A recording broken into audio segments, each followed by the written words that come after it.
Hey everybody, thanks for tuning in to another episode of the Comic Sand Podcast. I'm your host, Dylan Jumps, and today we're going to talk about, you guessed it, another episode of Marvel's What If animated series. This week's episode was titled, What If Killmonger Had Saved Tony Stark? And before I get into the awesomeness that means, I just want to remind you guys to like, comment, share, and subscribe. Really helps, new listeners stumble upon these videos so we can build the audience.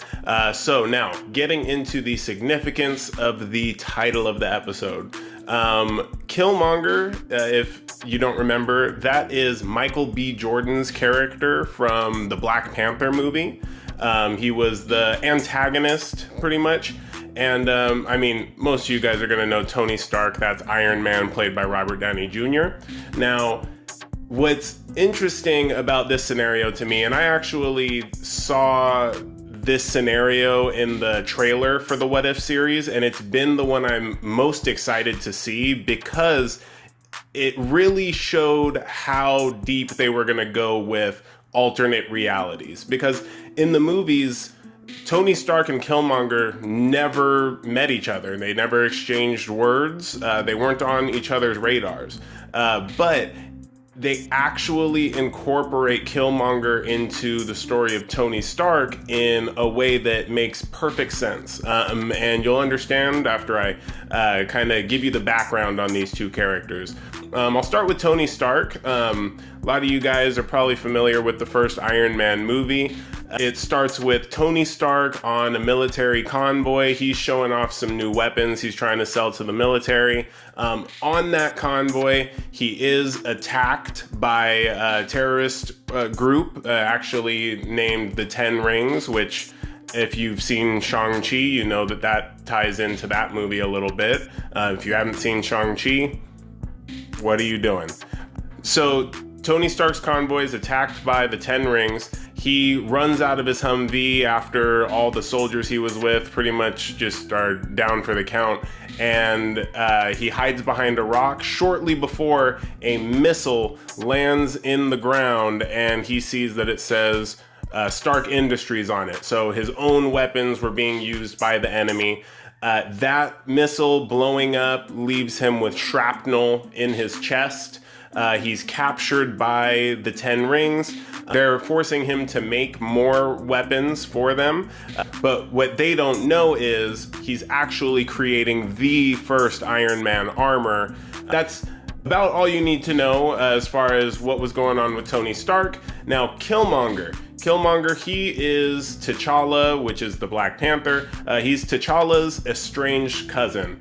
T'Challa's father, T'Chaka, had a brother that was sent over to the United States on some sort of mission, and was actually killed when Killmonger was a young boy. And T'Challa, no one back in Wakanda, the kingdom that they live in, nobody knew about Killmonger. He was a secret child that wasn't ever disclosed to the people back home. And so he grew up angry but knew about Wakanda, and so teams up with some not so good guys, pretty much just bad guys, namely Ulysses S. Claw, which I'm pretty sure we'll see in some upcoming Black Panther movies or shows, but that's neither here nor there. And ultimately goes to Wakanda to take over Wakanda and become the Black Panther. If you've seen Black Panther, you know that doesn't really work out for him so well. And another detail that I want to highlight, because it plays into this What If episode, is that Eric Killmonger, he was actually a Marine.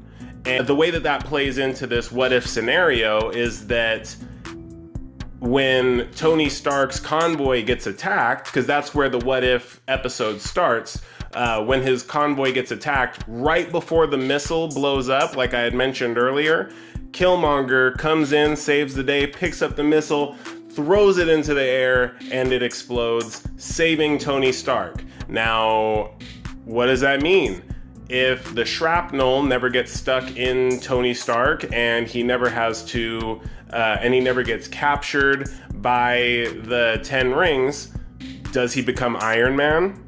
I don't know. You'll have to watch the episode to find out. And wait, it sounded like Eric Killmonger was a bad guy in Black Panther. What's he doing being the hero in this? I don't know. You got to check out the episode. And I actually, it did not disappoint. It met and exceeded my expectations for what an episode like this would play out as. And so that's really it, to give you the need to know and understand why this scenario of all the scenarios is really cool and interesting, because they found a way to incorporate Killmonger being a Marine. That was already an established fact in the Black Panther movie. Incorporate him into the origin of Iron Man, and for better or worse, I don't know, you'll have to find out.